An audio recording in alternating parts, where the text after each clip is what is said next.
ಇವತ್ತು ದ್ವೇಷ ಭಾಷಣ ಮತ್ತು ಆ ರೀತಿ ನಡ್ಕೊಳ್ತಕ್ಕಂಥದ್ರಲ್ಲಿ ಇವತ್ತು ಬಿಲ್ಲು ಕ್ಯಾಬಿನೆಟ್ಟಿಗೆ ಬಂದಿದೆ. ಅದನ್ನು ಚರ್ಚೆ ಮಾಡಿ ಏನು ತೀರ್ಮಾನ ತಗೊಳ್ತಾರೆ ಅದು ಕ್ಯಾಬಿನೆಟ್ಟಲ್ಲಿ ಅದು ತೀರ್ಮಾನ ತಗೊಂಡು ಪಾಸಿಟಿವ್ ಆಗಿ ತೀರ್ಮಾನ ತೊಗೊಂಡಿದ್ರೆ ಆ ಬಿಲ್ಲನ್ನು ಮಂಡನೆ ಮಾಡ್ಬೋದು. ಆ ಸಾಧ್ಯತೆಗಳಿದ್ದಾವೆ. ಬಿಜೆಪಿ ಟಾರ್ಗೆಟ್ ಮಾಡೋ ಚರ್ಚೆಗಳು ನಡೀತಾ ಇದೆ ಸರ್ ಈ ಬಿಲ್ ಮೂಲಕ. ಬಿಜೆಪಿ ಟಾರ್ಗೆಟ್ ಅಂತಲ್ಲ, ನಾವೇನು ಪರ್ಮನೆಂಟಾಗಿ ನಾವೇ ಇರ್ತೀವ, ಬದಲಾಗೋದಿಲ್ವ ಸರ್ಕಾರ. ಯಾರೇ ಬಂದರೂ ಕೂಡ ಅದು ಅಪ್ಲೈ ಆಗುತ್ತೆ. ಬಿಜೆಪಿಗೆ ಅಂತ ಯಾಕೆ ಟಾರ್ಗೆಟ್ ಮಾಡಬೇಕು ನಾವು?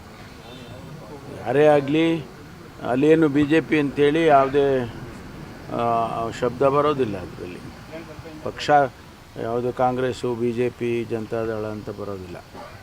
ದ್ವೇಷ ಭಾಷಣಕ್ಕೆ ಪ್ರತ್ಯೇಕವಾಗಿ ಕಾನೂನು ಮಾಡುವಂಥ ಅಗತ್ಯತೆ ಏನಿತ್ತು ಸರ್? ಇದೆ ಅಂತಲೇ ಮಾಡಿದ್ದೀವಲ್ಲ. ಈಗಿರೋ ಕಾನೂನು ಅಲ್ಲಲ್ಲ, ಈಗಿರೋ ಕಾನೂನು ಇನ್ನೂ ಭದ್ರ ಮಾಡಬೇಕು ಅಂತ ಮಾಡ್ತಾ ಇರ್ತಾರೆ. ಕೆಲವು ಪ್ರೊವಿಷನ್ಸು ಅದಕ್ಕೆ ಆ್ಯಡ್ ಮಾಡಿದ್ದಾರೆ ಅಷ್ಟೇ. ಸರ್, ನೀವು ಸತೀಶ್ ಜಾರಕಿಹೊಳಿ ಪದೇ ಪದೇ ಡಿನ್ನರು ಕಾಫಿ ಅಂದಾಗ ಸಿದ್ದರಾಮಯ್ಯನವ್ರನ್ನ ಯಾವುದೇ ಕಾರಣಕ್ಕೂ ಇಳಿಸಲೇಬಾರ್ದು, ಇಳಿಸಿದ್ರೆ ನಮ್ಮಲ್ಲೇ ಒಬ್ಬರನ್ನ ಮಾಡಬೇಕು ಅಂತ ತಂತ್ರ ರೂಪಿಸ್ತಾ ಇದ್ದಾನೆ ಅಂತ ಆರೋಪ ಸರ್. ಯಾರು ಮಾಡಿದ್ದಾರೆ ಆರೋಪ? ಅಲ್ಲ, ಆರೋಪ ಯಾರು ಮಾಡಿದ್ದಾರೆ ನಾನೆಲ್ಲೂ ಕೇಳಲಿಲ್ಲಪ್ಪ. ಯಾರು ಆರೋಪ ಮಾಡಿ ಸ್ಪೆಸಿಫಿಕ್ ಆಗಿ ಹೇಳಿದರೆ ಅವ್ರ ಮೇಲೆ ಉತ್ತರ ಕೊಡ್ತೀನಿ ನಾನು. ಪಕ್ಷದೊಳಗೆ ಚರ್ಚೆ ಅಲ್ಲ, ಊಟ ಮಾಡೋದು, ಜೊತೆಯಲ್ಲಿ ಓಡಾಡೋದು, ಮತ್ತು ನಾವು ಜೊತೆಯಲ್ಲಿ ಟ್ರಾವೆಲ್ ಮಾಡೋದು, ಅದೇ ಒಂದು ಆತಂಕ ಸೃಷ್ಟಿ ಮಾಡೋದಾದರೆ ಭಾರತೀಯ ಜನತಾ ಪಾರ್ಟಿಗೆ ಇನ್ನೂ ಜಾಸ್ತಿ ಮಾಡ್ತೀವಿ. ಅಲ್ಲ, ಬಿಜೆಪಿ ಅವ್ರಿಗೇನು ಆತಂಕ ಇಲ್ಲ ಸರ್, ಕಾಂಗ್ರೆಸ್ ಅವ್ರಿಗೆ ಸ್ವಲ್ಪ ಆತಂಕ.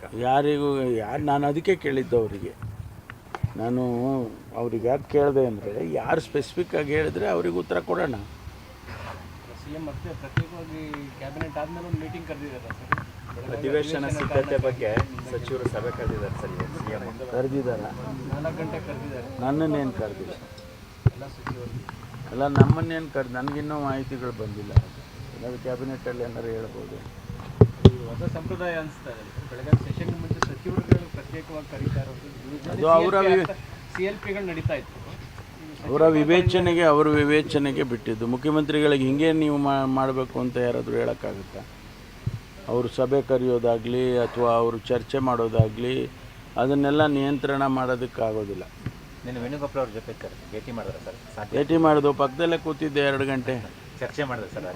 ನಾನು ಪಕ್ಕದಲ್ಲೇ ಕೂತಿದ್ನಪ್ಪ 2 ಗಂಟೆ. ಪವರ್ ಶಿಫ್ಟಿಂಗ್ ಬಗ್ಗೆ ಏನೋ ಮಾತಾಡೋದು ಸರ್? ಯಾವುದು ರಾಜಕೀಯದ ಬಗ್ಗೆ ನಾವು ಮಾತಾಡಲೇ ಇಲ್ಲ. ನಾರಾಯಣ ಗುರು ಅವರು ಅವ್ರ ಬಗ್ಗೆ, ಅವರ ಕಾಂಟ್ರಿಬ್ಯೂಷನ್ ಬಗ್ಗೆ ಅದನ್ನು ಮಾತಾಡಿದ್ವಿ ವಿನಃ ನಾವು ಇದು ಯಾವುದು ಸಚಿವರ ನಿಯೋಗ ಹೋಗಬೇಕು ಅಂತೆಲ್ಲ ಚರ್ಚೆ ಆಗಿತ್ತು. ನಿನ್ನೆ ಅವರೇ ಬಂದಿದ್ರು ವೇಣುಗೋಪಾಲ್ ಅವರೇ, ಚರ್ಚೆ ಇತ್ತು. ಸಚಿವರ ನಿಯೋಗ ಹೋಗಬೇಕು ಅಂತ ಎಲ್ಲಿ ಬಂದಿತ್ತು? ಯಾವ ಸಚಿವರು? ಅಲ್ಲ, ಕೆಲವು ಪ್ರಮುಖ 3-6 ಜನ ಸಚಿವರು ಹೋಗೋದ್ರ ಬಗ್ಗೆ ಚರ್ಚೆ ಆಗಿತ್ತು ಸರ್. ಆಗಿತ್ತಾ? ಅಲ್ಲ, ಅವರು ಇಲ್ಲೇ ಬಂದಿದ್ರಲ್ಲ. ಬಟ್ ಇದೇ ಯಾವುದು ಚರ್ಚೆ ಮಾಡಲಿಲ್ಲ. ಗೊಂದಲ ಇಲ್ಲ ಅಂತೀರಾ? ನಿನ್ನೆ ಮಂಗಳೂರಲ್ಲಿ CM ಪರ DCM ಪರ CM ಘೋಷಣೆ ಆಯಿತು ಮುಖ್ಯಮಂತ್ರಿ. ಅಲ್ಲ, ಗೊಂದಲ ಇಲ್ಲ ಅಂದರೆ ಈಗ ಆಚೆಗಡೆ ಜನ ಏನೋ ಜೈಕಾರ ಹಾಕೋದಕ್ಕೆ ಏನು ತಡೆ ಮಾಡೋಕ್ಕಾಗುತ್ತೆ? ನಾನು ನಿನ್ನೆನೂ ಹೇಳಿದೆ. ನಾನು ಒಬ್ಬೊಬ್ಬ ಲೀಡ್ರಿಗೆ ಒಂದೊಂದಷ್ಟು ಜನ ಅಭಿಮಾನಿಗಳಿರ್ತಾರೆ. ಅವರು ಸ್ವಾಭಾವಿಕವಾಗಿ ಆ ಲೀಡ್ರು ಮುಖ್ಯಮಂತ್ರಿ ಆಗಬೇಕು ಅಥವಾ ಇನ್ನೊಂದು ಸಚಿವರಾಗಬೇಕು, ಇನ್ನೊಂದು ಆಗಬೇಕು ಅಂತ ಹೇಳಿ ಅವರು ಜೈಕಾರ ಹಾಕ್ತಾ ಇರ್ತಾರೆ ಹೋದಾಗ ಬಂದಾಗೆಲ್ಲ. ಅದನ್ನು ತಪ್ಪು ಅಂತ ಹೇಳೋಕ್ಕಾಗೋದಿಲ್ಲ. ಬೆಳವಣಿಗೆ ಇತ್ಯರ್ಥ ಆದರೆ ಅದರ ಜೈಕಾರಗಳೆಲ್ಲ ನಿಂತೋಗ್ತವಲ್ಲ, ಒಳ್ಳೇದಲ್ವಾ? ಜೈಕಾರ ಇರಬೇಕಾ? ಪರ್ಮನೆಂಟಾಗಿ ಜೈಕಾರ ಇರೋಕ್ಕೆ ಸಾಧ್ಯ ಇಲ್ಲ, ನಿಂತೋಗುತ್ತೆ. ಅದು ಸಮಸ್ಯೆಗಳ ಬಗೆಹರಿದ್ರೆ ಅವೆಲ್ಲ ನಿಂತೋಗ್ತವೆ.